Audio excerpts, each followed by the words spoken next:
Hey everyone, how's it going? I picked great timing for this. Everyone is obviously pretty busy, time off work and with their families and everything. So I wasn't expecting a massive audience for this one. But hey, I see a few popular investors in the chat and stuff. So hopefully there'll be some fun questions. Okay, so for those of you that have not been to one of these before, or seen one of these presentations. This is my Q3 quarterly performance update for my eToro portfolio. I'll quickly run through the basic disclaimers and things, and then through how we're going to kind of proceed with stuff.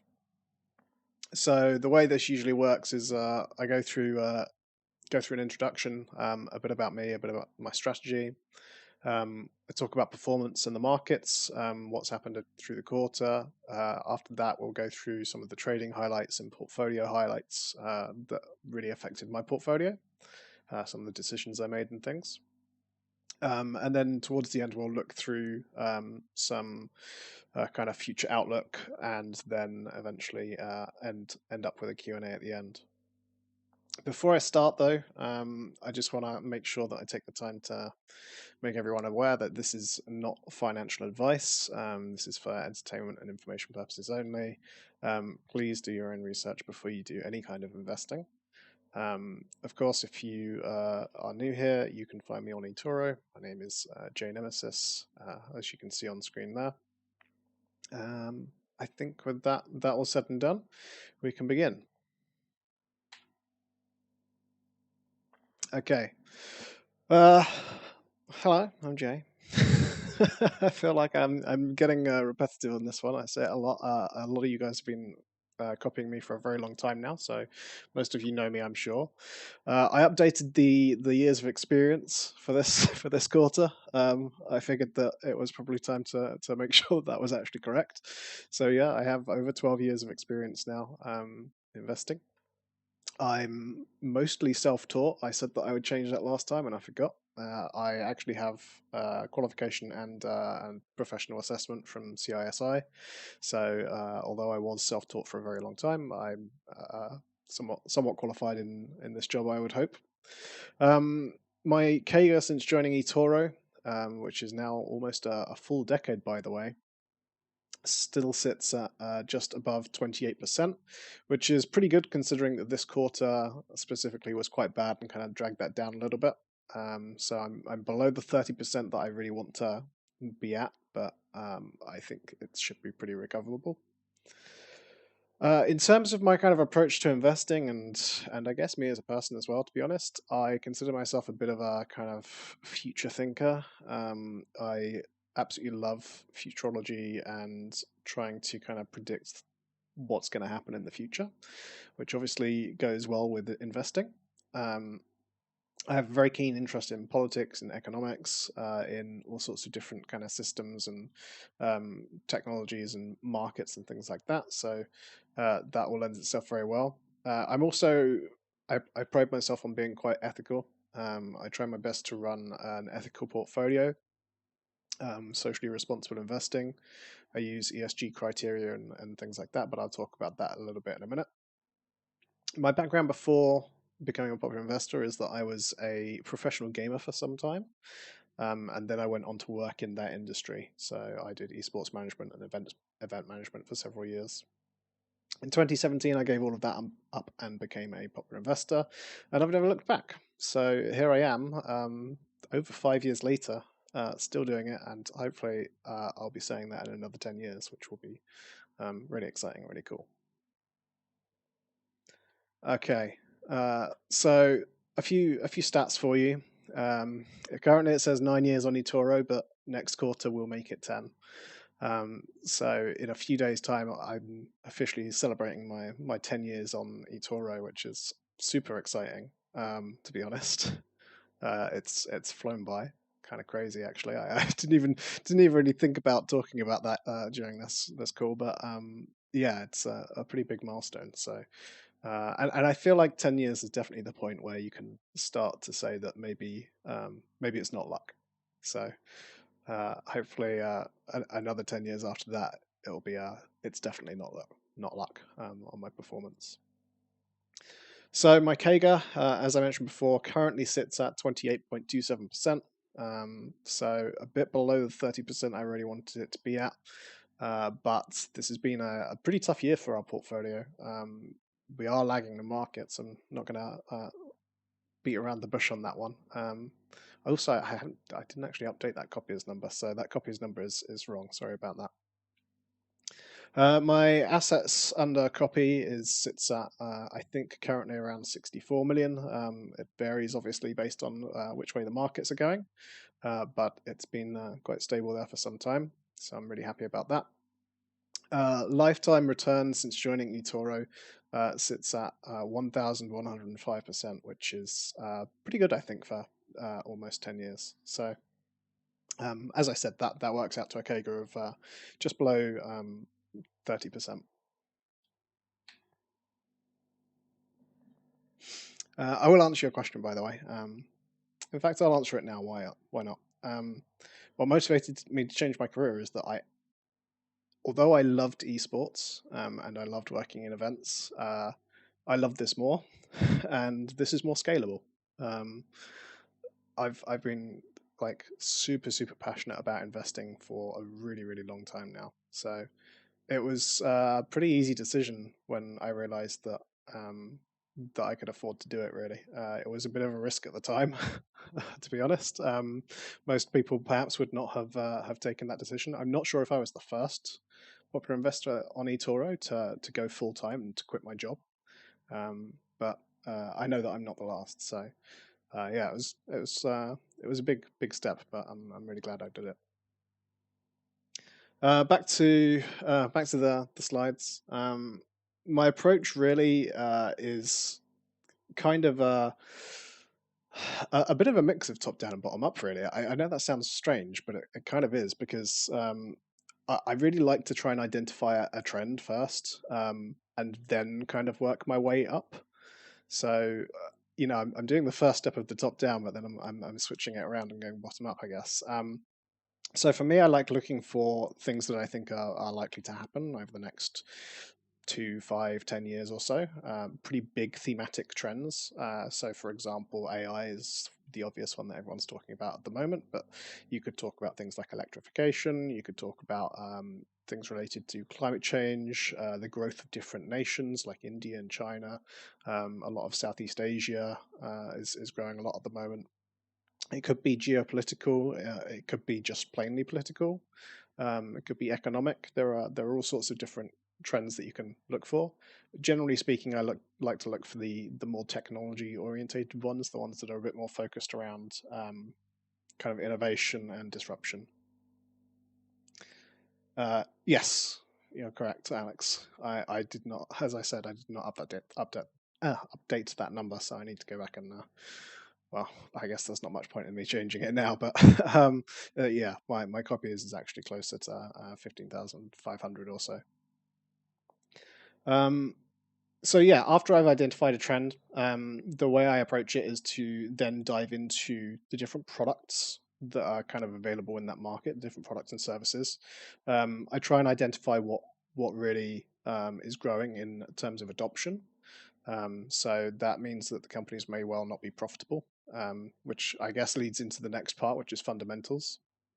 So I look into then the growth rate of the business, how much debt they have, how they're financing things, the structure of the business, their kind of growth trajectory and their plans for growth, and their monetization plans, because a lot of the time some of those businesses are still quite early in the monetizing phase as well.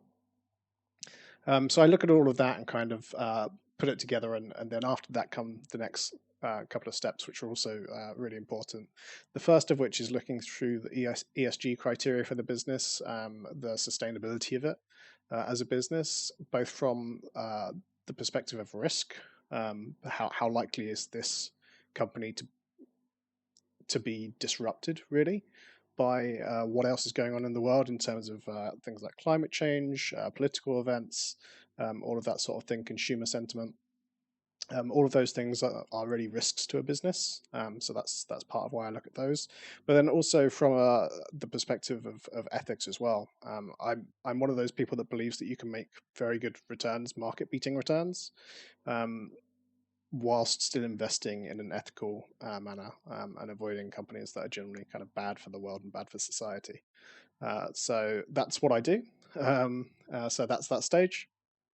Following that, I then look at my portfolio overall, and try and make sure that the businesses that I've kind of made it this far will actually fit well into the portfolio.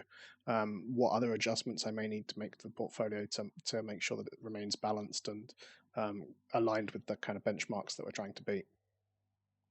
Lastly, the last two kind of stages are much less these days. I don't spend anything like as much time on them as I once did.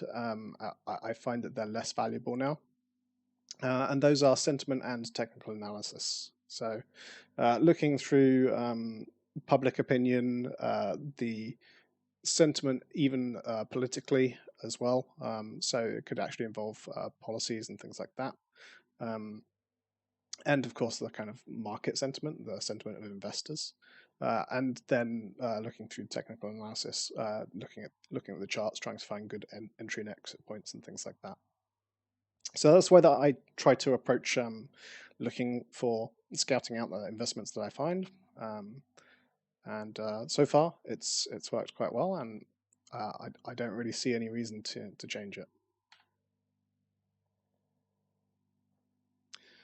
So a kind of rough overview of some of the areas that I was invested going into Q3. And obviously, this is Q3, by the way. So this is all the way back July through until the end of September. Yes, this is not my Q4 update. I'm incredibly late on this one. It's been a busy like 3 month period. Going into the quarter was a bit of a strange one. We'd obviously already seen a lot of the AI boom. I think most of the market was very uncertain about interest rates, but my portfolio pretty much stayed unchanged. I shifted more towards AI during this quarter, um, especially kind of as things kind of cooled down a bit. And I'd already transitioned a bit before then as well, into some of the companies that I felt would benefit from AI but hadn't really been recognized yet. Semiconductors is always a pretty big part of my portfolio. I've been invested in AMD especially for pretty much my entire time on eToro, I think. So yeah, super happy with their performance, and yeah, I spent a lot of time researching that market. Technology is another sector that's kind of a bit of an umbrella term. You could, in many ways, put all of these other groups, except for materials, under technology. I definitely count myself as a bit of a tech investor, a growth investor. What's pictured here is Garmin, which is a company that makes watches and fitness devices and mapping devices and things like that. But I invest in a wide range of stuff. You could just as easily include some of the big tech companies like Microsoft and Google in this as well, which have been a big part of my portfolio for a long time as well. I also invest heavily in renewables. I feel like this is one of my kind of specialist areas. I understand a lot about how energy markets work, how the infrastructure is funded and rolled out, the technology itself, and how that's evolving, the different regions of the world that are really adopting this and how they're adopting it, and of course all the plethora of businesses in these areas that are kind of competing in the space. Specifically, solar is, I think, the area that I'm most bullish on. But there's a lot of really interesting stuff going on with hydrogen. There's stuff that's interesting going on with wind power, obviously. Even tidal and wave power are quite interesting areas. Some of the battery storage technologies, including some of the older ones like pumped hydro as well. So that whole kind of thing, I kind of largely kind of put under this umbrella term of renewables. AI I already mentioned. Materials is another area that I'm quite passionate about. Really, it's about I think the the changes that are happening in that industry in terms of responding to climate change in many ways. There's a lot of new technology in construction now, and in infrastructure, and not only that, but I think obviously materials spans further than that. I think the materials that we need for some of the big changes that are going on in society, raw materials like copper, for example, zinc, all of those kind of things. So yeah, I spend quite a lot of time researching that as well. But generally, I'd say that it's more on the construction side of things that I'm generally a bit more focused on, although I do have other things in there as well. And then the last category here is electrification, which is a trend that I'm extremely bullish on and have been for the past 4 or 5 years, especially. And we've seen some really good returns actually, when risk adjusted for the kind of risk that we're taking with the exposure that we have in that area. So really happy with how that part of my portfolio has been going over the past few years. On to the fun bit, where you get to see that my number is worse than all of the other numbers on several slides, because apparently I like torturing myself. So Q3 was awful, absolutely awful. I would say, in terms of performance, it was definitely up there as one of the worst quarters I've ever had, I think. In terms of relative performance, I should say. When you look at it compared to the European markets, it doesn't look quite so bad. Obviously, the FTSE 100 is a bit of a strange one because it contains a lot of energy stocks, and energy was really the best performing sector during this time frame. So you can kind of discount that a little bit, I think. But if you look at the US markets, you can see that the S&P and the 500 and the Nasdaq 100 both performed relatively flat, slightly down during the period. So really, losing more than 10% during that time frame was not great.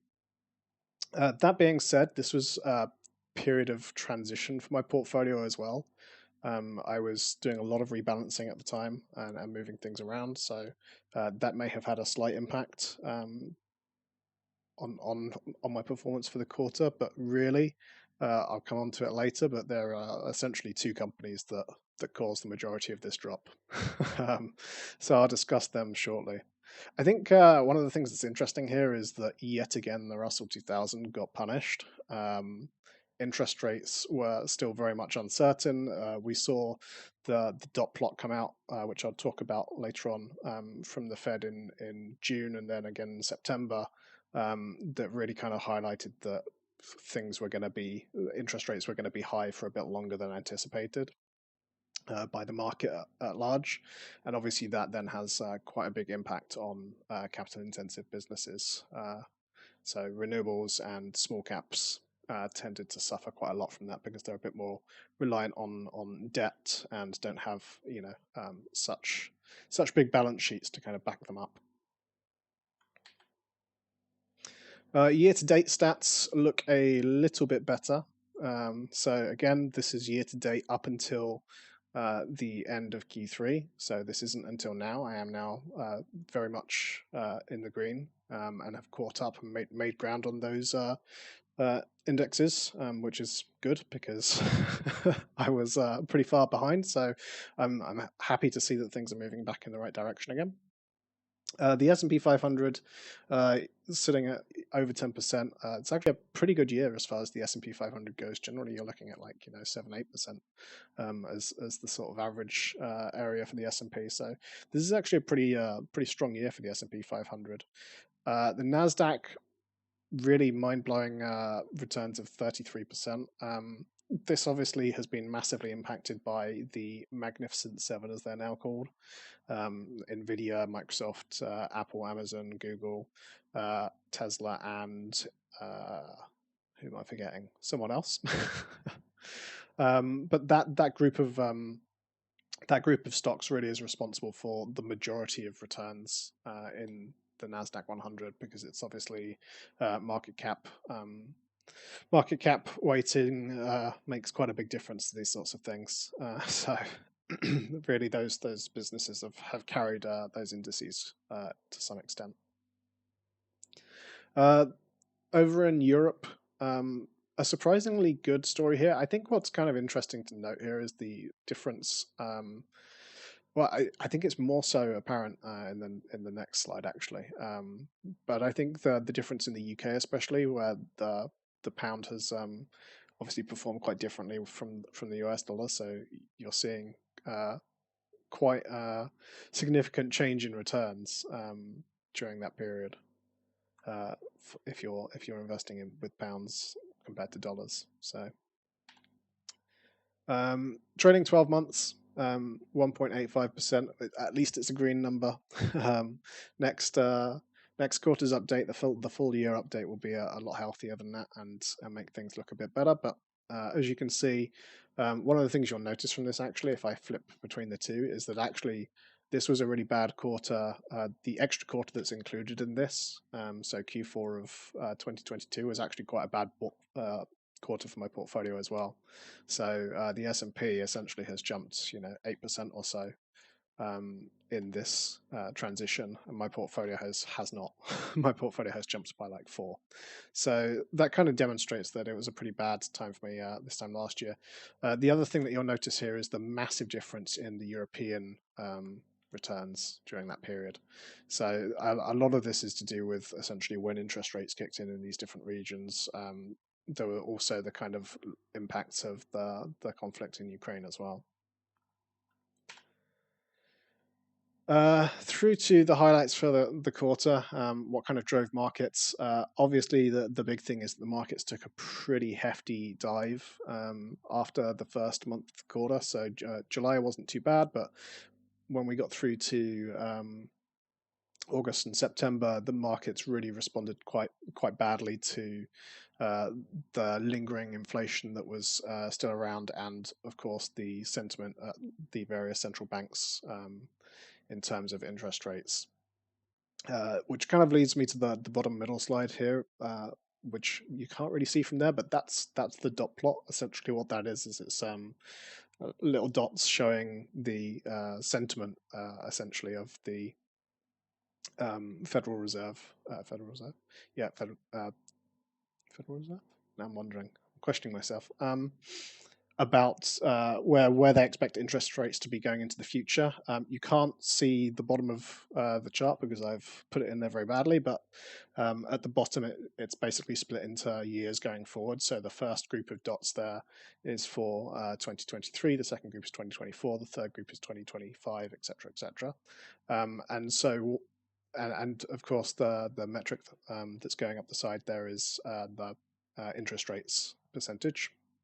So the big thick line nearer the top is around the 6% mark. So really what you can kind of see in this one, which is the one from June, which is actually a bit before the period, is that the central banks were really looking at interest rates staying up above at least 5% probably through until 2025 potentially.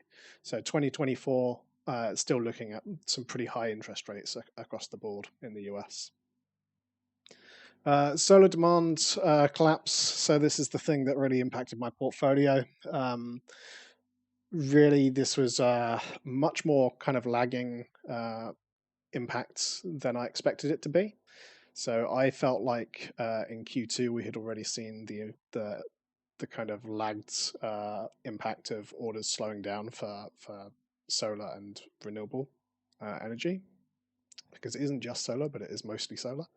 In reality, what happened is when Q3 rolled around and earnings got close, we got some warnings from some pretty big solar companies that really did tank the entire solar market by another 30%, which is pretty wild considering that it had fallen by 30% the quarter before and by about 20% the quarter before that. So, with the compounding effect, you're looking at a very, very heavy loss. Some of the big companies, including the ones that I was investing in, were down by over 85% for the year, which is pretty wild. For companies that fundamentally I think still look really, really good for the future. But the market is relatively short-sighted. It tends to think 6 months or so ahead. So as a result, they obviously discounted these stocks pretty heavily.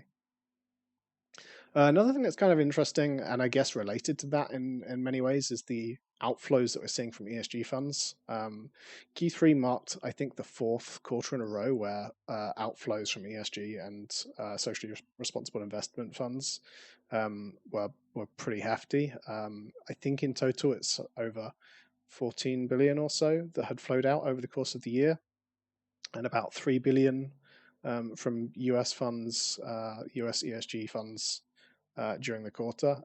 That's pretty notable, and kind of says a lot about the consumers, really, of these funds. And I guess in some ways you can read into that market sentiment. But I just felt like it was interesting enough to include on here.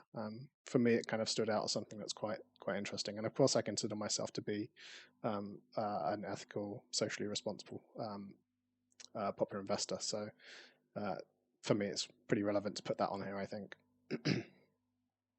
Energy outperformed massively. This is due largely to obviously interest rates, but also OPEC, Russia, and the Saudis and everyone agreeing. I think it was in June, it might have been in May, to cut their output further and kind of cut back a bit on production. So that led to increasing oil and gas prices through that previous quarter, which then was reflected in share prices in this quarter.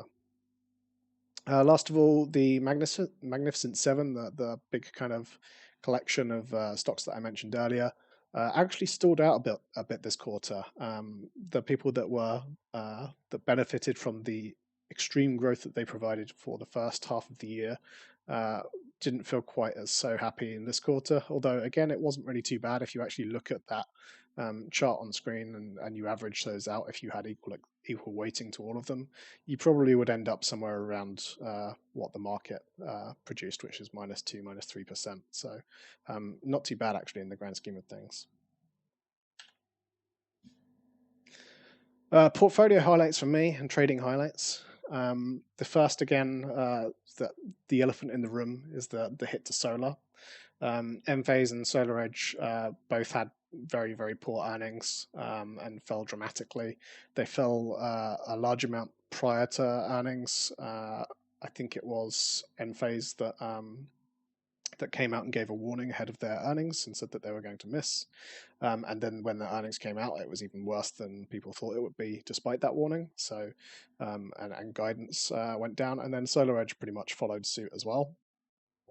Obviously, a lot of other solar companies were also impacted, but luckily I took the decision in Q2 to consolidate my solar bets into just these two companies and to get out of everything else.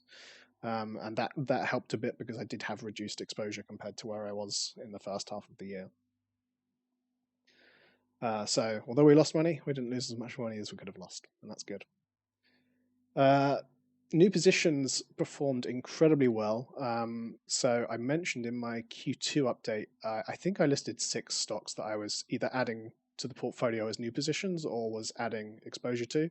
The 3 that are listed here are the 3 that were new, essentially, although I think I started CrowdStrike in Q1 technically, but I added a lot to it in Q2. And all of these performed really well through the quarter and actually massively outperformed the market. So I was really, really happy about that. CrowdStrike, if you go and check my portfolio now, is I think my 5th largest position. So it's really up there. It's not a small addition to the portfolio at all. Over the course of this year, I've gradually grown it and made it one of my largest holdings. And I'm really, really happy with how they're performing. Google did well as well, and Adobe was another one that was a bet on AI that I felt was significantly undervalued in Q2. So I picked up quite a bit of that. I took profits from my rail exposure. In some ways, I regret it. If you actually look at the timing, it's quite interesting. I closed with very good timing. My actual execution of the closing, especially for Wabtec, was really good. It was pretty much a peak on the charts, but in the past month or so, they have rallied beyond that point. So I'm a bit sad that I reduced my exposure to them. Maybe I will be back with them at some point. CSX was not quite so good. I've been invested in both of these companies for around 3 years, so I felt like it was worth mentioning that I was reducing exposure. Really, the main reason for reducing that exposure was that I wanted more money to put towards things like CrowdStrike. So I guess ultimately, when you look at how things played out, it was still the correct decision to cut them. But these are still companies that I'm going to kind of keep on the watch list.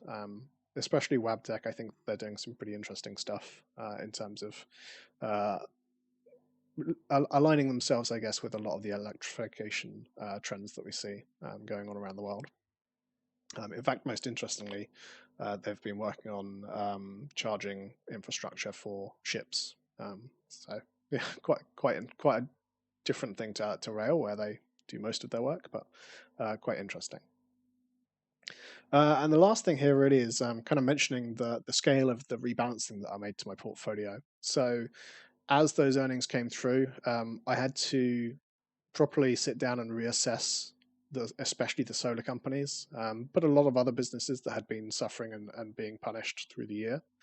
Some of them weren't suffering too badly, but were just underperforming compared to what I wanted, and just didn't really sit well with my need to try and keep up with the Nasdaq returns, especially now that it was being driven more and more by just a handful of companies. So I cut exposure to quite a few businesses.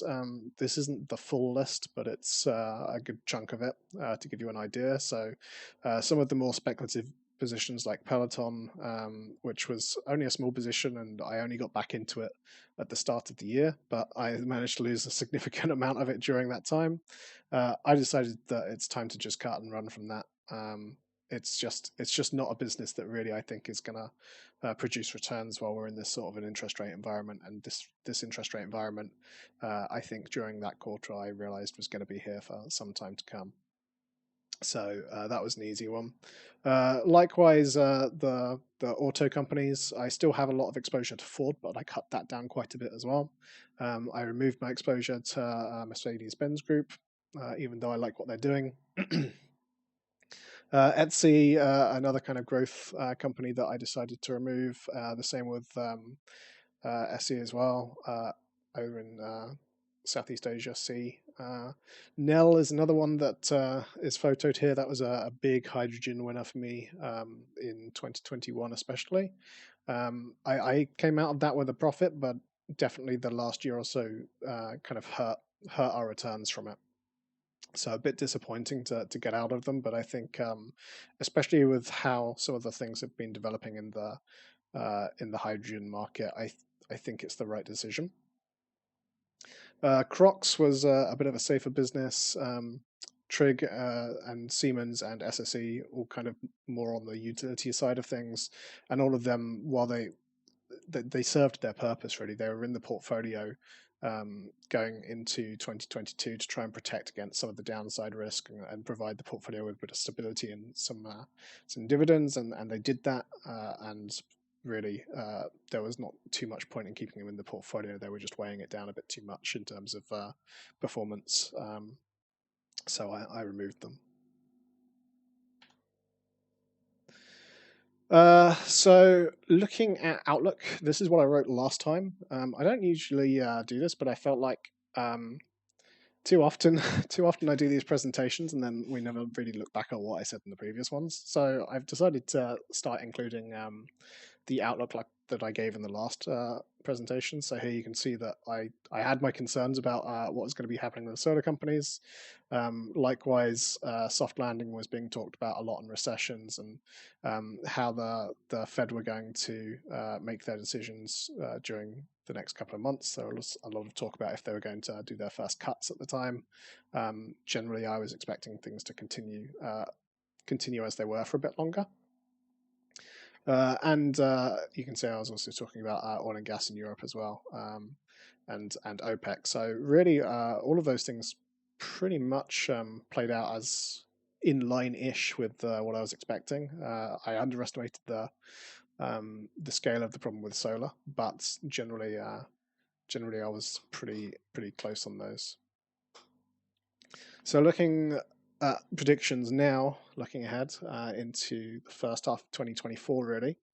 I think the much discussed soft landing, as I say here, is actually pretty on track. I know I was looking through actually earlier today some of the predictions from some of the big banks and from Vanguard and places like that. And I mean, Vanguard's estimate at the moment for the S&P 500 for next year is to end around 4,200, which is actually lower than where it is currently. So they're currently expecting the S&P 500 to make a loss. They rate the chance of recession hitting somewhere around 40% or so. For the US, I think that that's far too pessimistic. I think it's closer to maybe 10%. So I'm taking a much more bullish stance on next year than they are. We'll see who's right, I suppose. So that kind of covers off the first two a bit.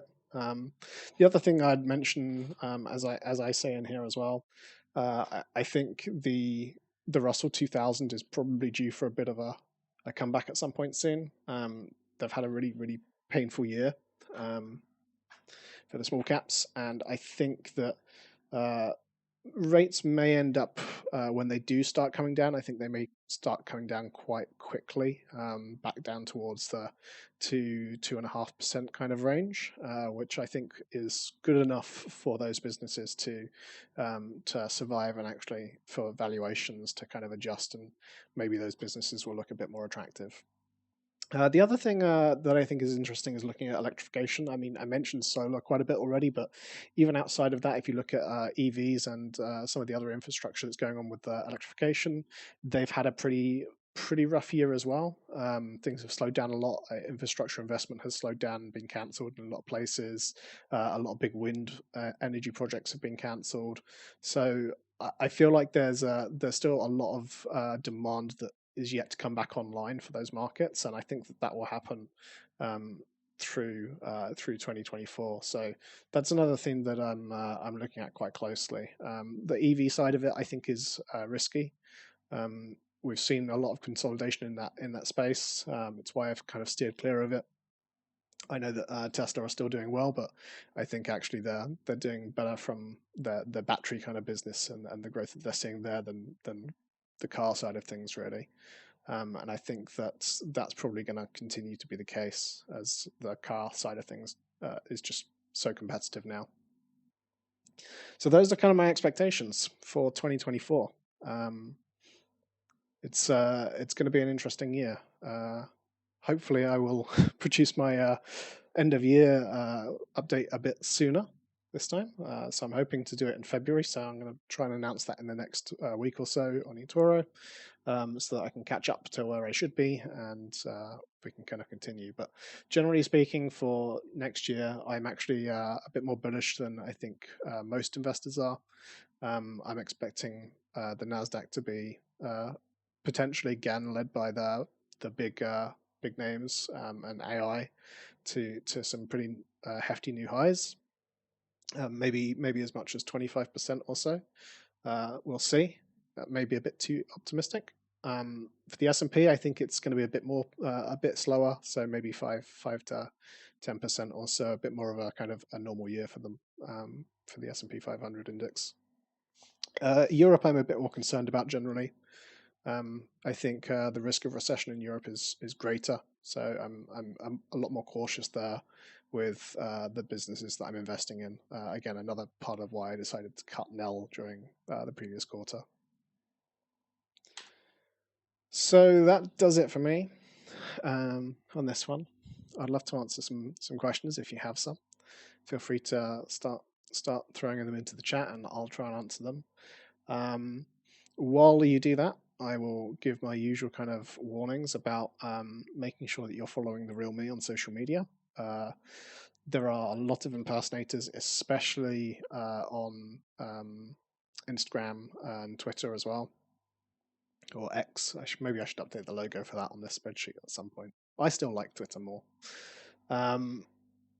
Yeah, Twitch, LinkedIn, everything like that. My name is Jaynemesis pretty much everywhere. So if you have any doubts, please, please, please make sure that you actually check their profile, check what the actual username is, not just the display name, see how long their account has existed, all of that stuff, and just be vigilant because sadly, quite a lot of people have been tricked by these guys. So I would like to keep that to a minimum as much as possible.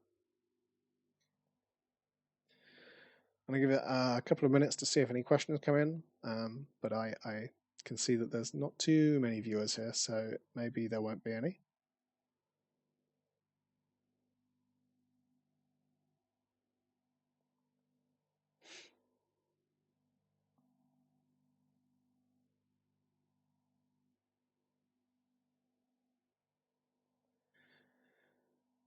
Good question from Marcus. In fact, this is something that I didn't mention at all in this update, and I considered it, but I decided not to. Am I going to and the same question essentially from Juice as well. Thoughts on Bitcoin reaching an all-time high next year? And Marcus asked, are you going to increase my position in Bitcoin since the halving is approaching? I think probably a lot of the growth in Bitcoin has now already occurred, to be honest. I have a very, very small exposure to Ethereum in the portfolio at the moment. It's not really providing much much of an uplift to the portfolio because it's such a small position. I considered throughout this entire year, I've been very much on the fence about adding exposure to crypto in a bigger way, and I've avoided it. And I feel like we're approaching. I mean, I think to some extent it depends on how things start looking next year for markets. Really, if recession is looming and actually does come in a big way, and I think it could be driven by what's going on in Europe and even China as well. We can't forget that China's economy has slowed down dramatically. Then I could see potentially Bitcoin doing quite well as a bit of a kind of store of value play. And in that case, maybe I would consider adding more of it to the portfolio. Generally, I prefer Ethereum to Bitcoin because of Bitcoin's emissions. But I realized and recognized that Bitcoin has grown quite a lot as a technology stack over the past year, especially in terms of how it's being used and who buy. Obviously, we had the big ETFs as well, so that's been a pretty big deal. But generally speaking, I'm not so much of a crypto investor as I used to be. I feel like when you look at the 3-5 year outlook, the growth potential for crypto compared to more innovative businesses in AI or in electrification, even in the kind of food tech space and things like that are a bit more appealing. So and have a higher upside potential. So generally, I'm probably going to steer away from crypto for the most part. I think I'll maintain exposure to Ethereum, and I may even add a bit to Ethereum. Maybe I will also look at a few other positions. I mean, I'm still quite a fan of Polkadot and Chainlink and a few of the other big cryptos out there as well. Thoughts on Neo for an EV play? I gotta say, I'm pretty bearish on Neo. I'm afraid I'm pretty bearish, and I think the competition is so fierce, and in China and South Korea especially, the competition is really quite hot out there now. I think Neo sadly were unable to capitalize on their kind of first mover advantage that they had. When you look at the cars that are coming out from Wuling and companies like that in comparison, and BYD, I struggle to see how they're going to compete. Really, to be honest, they kind of push themselves more for the top end of the market, but that market is smaller in Asia. They're too late really in coming across to Europe and the US. Volkswagen and Ford and Chevrolet and the likes have already kind of started to establish themselves, and Tesla obviously. So I think it's much harder now for the Chinese companies to push in, even though even honestly, even the ones that have a good discount. So even outside of Neo, if you look at a company like Xpeng or BYD that I mentioned earlier, actually, or Geely, when you look at those businesses, some of their budget cars are immensely cheap, immensely cheap. I mean, they're just straight up when you put them on paper next to everything else, they just blow things out of the water. But realistically, there's still something to be said about brand value. Um, and while Neo has that a bit, they lack the price competitive side of things. And for the other Chinese businesses, I tend to find that they're just slightly too late and too slow to build up their brands in Europe in time to compete with these the kind of more established players. Not to mention the kind of political situation as well, which makes things more difficult for them to compete outside of outside of their home turf. Exposure to gold, silver, any good? It's an interesting one, actually. I mean, I think gold has been pretty interesting over the past year or so. Um, I don't think so for me. To be honest, if I were to choose a metal, I would choose copper. I've recently actually added a position to the portfolio in Southern Copper Corp, SCCO, I think their ticker is off the top of my head, um, which is a majority copper mining company. I think copper is where things are at, to be honest. Obviously, it kind of plays a bit of a different role to those metals that you mentioned, but I think I look at it from a demand perspective really, and even the same with gold and silver. I look at it from a demand perspective. Maybe that demand is driven by people trying to save, or maybe that demand is driven by industry and things like that. But I think for copper, the industrial demand is just growing and growing and growing for all sorts of applications for it. So yeah, copper's the one that I'm bullish on if I were to pick a metal to invest in. What are your thoughts on AI stocks like Palantir and UiPath? Honestly, I haven't really looked at UiPath pretty much since they listed, so I think it would be unfair for me to give an opinion on them. Palantir definitely, I think, is finally getting a bit more recognition for the kind of early advantages that they had in AI. That said, personally, I'm not that big a fan of it. For me, more so from the ethical perspective, to be honest, than an investment perspective. So maybe I'm not the best person to ask. But I do think that if I try and put those feelings aside, I think I think it's one of those businesses that I would probably consider uh, allocating a small amount of space to in my portfolio if it wasn't for those filters that I have. That being said, for me, I think CrowdStrike is much more appealing. Snowflake, even businesses like that, I find more appealing. To be honest, I think the cybersecurity implications of AI and how it can interact in those markets is really interesting. I think some of the more kind of direct consumer use cases for AI are also more interesting and closer in terms of being on the horizon of adoption, I guess, in a major way.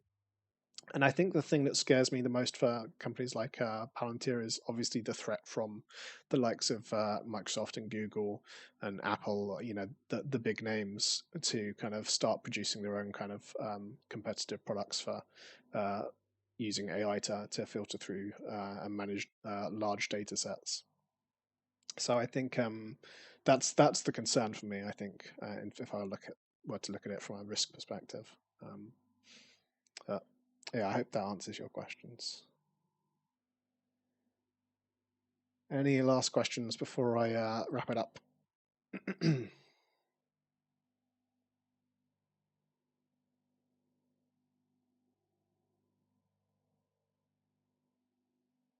Doesn't look like it. So with that in mind, I'm going to call it a day. um, thanks very much for joining me on the call. If you're watching this on YouTube as a recording afterwards, please don't type questions in chat because I won't answer them because I'm now in the past and you are in the future from my perspective. So I can't answer those. That's all for me this time. Thanks very much for joining and watching. I hope it was valuable for you. And if you aren't already following me on social media, please do so. You can see all the links listed here. Likewise on eToro, you can find me on eToro. My name is Jaynemesis. You can check out my portfolio. It's completely transparent. And if you are interested in the kind of things I invest in, then feel free to give me a follow or to copy me. Great. Thanks, everyone, and I will see you all next time.